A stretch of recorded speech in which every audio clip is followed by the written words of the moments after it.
আসসালামু আলাইকুম। আমি হ্যাপি সিদ্দিকি আরেকটি নতুন রেসিপি নিয়ে আপনাদের সাথে হাজির হয়েছি। আজ আমি তৈরি করে দেখাবো নিহারি। আর এই নিহারি খাসি কিংবা গরুর পায়া দিয়ে রান্না করা যায়। আমি আজকে দেখাবো অতি সাধারণভাবে কিভাবে এই নিহারিটা রান্না করা যায়। আসলে নিহারিটা এক একজনে এক এক স্টাইলে রান্না করে, আর আমি আপনাদেরকে আজকে দেখাবো আমি কিভাবে নিহারি রান্না করি সেই রেসিপি। আর আজকে আমি নেহারি রান্না করার জন্য এখানে 2 কেজি পরিমাণে গরুর পায়া নিয়েছি। এই গরুর পায়াটাকে আমি হলুদের গুঁড়ো, মরিচের গুঁড়ো, আদা রসুন পেঁয়াজ পেস্ট, গরম মশলা এগুলো দিয়ে খুব ভালোভাবে প্রায় 8 ঘন্টা সেদ্ধ করেছি। আপনারা যখন দেখবেন হাড় থেকে রগগুলো আলাদা হয়ে গেছে তখনই ভাববেন যে এটা সেদ্ধ হয়ে গেছে। আর লাগছে এখানে আমি বাগারের জন্য পেঁয়াজ কুচি, রসুন কুচি, শুকনা মরিচ, আদা কুচি, গরম মশলার গুঁড়ো, তেল, জিরার গুঁড়ো আর নিয়েছি কর্নফ্লাওয়ার। বন্ধুরা, যেহেতু আমার এই নেহারিটা প্রায় অর্ধেকটাই রান্না করা হয়ে গেছে, তো এখন আমার বেশিক্ষণ আর সময় লাগবে না রান্না করার জন্য। চলুন বন্ধুরা, আমরা রেসিপিটি শুরু করি। আর এই যে দেখুন বন্ধুরা, হাড্ডি থেকে রগগুলো আলাদা হয়ে গেছে, তার মানে এটা খুব ভালোভাবে সেদ্ধ হয়ে গেছে।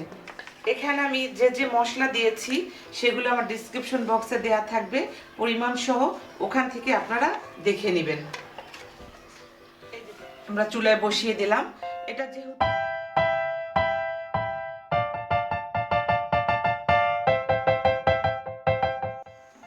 একটু গরম হোক ভালোভাবে।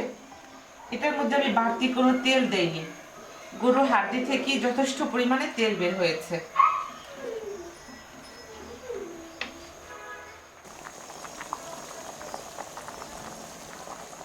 বন্ধুরা, আগেই বলেছি আপনাদেরকে এই নিহারিটা অনেকাংশই আমার রান্না করা ছিল, তো এখন আমরা পরবর্তী স্টেপে চলে যাব। এই নিহারির ঝোলটা অনেকে আছে পাতলা পছন্দ করে, অনেকে আছে একটু গাঢ় পছন্দ করে। এটা আপনারা আপনাদের রুচি মতোই রাখবেন। এখানে যা আছে তার চেয়ে একটু গাঢ় করব। তো এখানে আমি 3 চামচ কর্নফ্লাওয়ার নিয়েছি, এটাকে আমি ঠান্ডা পানিতে গুলে নিয়েছি। এখন এটা আমি ঢেলে দিব। ঢেলে দিয়েই নেড়ে দিতে হবে, তা না হলে অনেক সময় এটা জমাট বেঁধে যায়।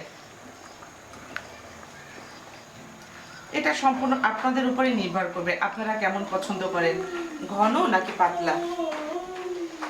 এখন এটা আমরা বাগার দিব পেঁয়াজ রসুন শুকনা মরিচ আর আদা কুচি দিয়ে। এখন আমরা বাগার দিব। বাগারের জন্য সামান্য পরিমাণে তেল দিব। এমনিতে নিহারির হাড্ডিতে অনেক তেল থাকে, তো অল্প তেল দিলেই হয়ে যাবে। দিয়ে দিলাম পেঁয়াজ কুচি,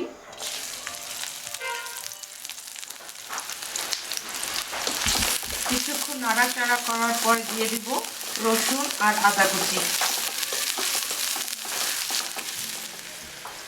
এখন দিয়ে দেব রসুন কুচি,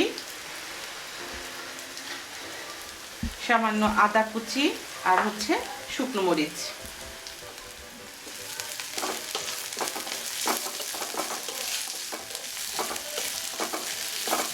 আশা করি বন্ধুরা আপনারা বাসায় ট্রাই করবেন ঠিক আমার মতো রেসিপি দিয়ে।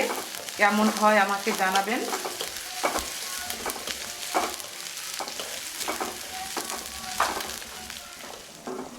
বাগারটা রেডি হয়ে গেছে, এখন আমরা এটা ঢেলে দিচ্ছি। আমরা একটু আগে বাগার দিয়েছি, এখন আমরা দিয়ে দিব গরম মশলার গুঁড়ো,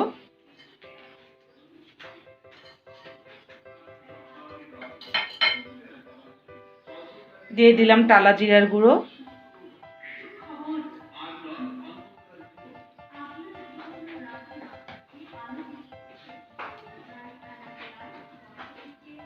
ভালো করে নেড়ে চেড়ে দিতে হবে।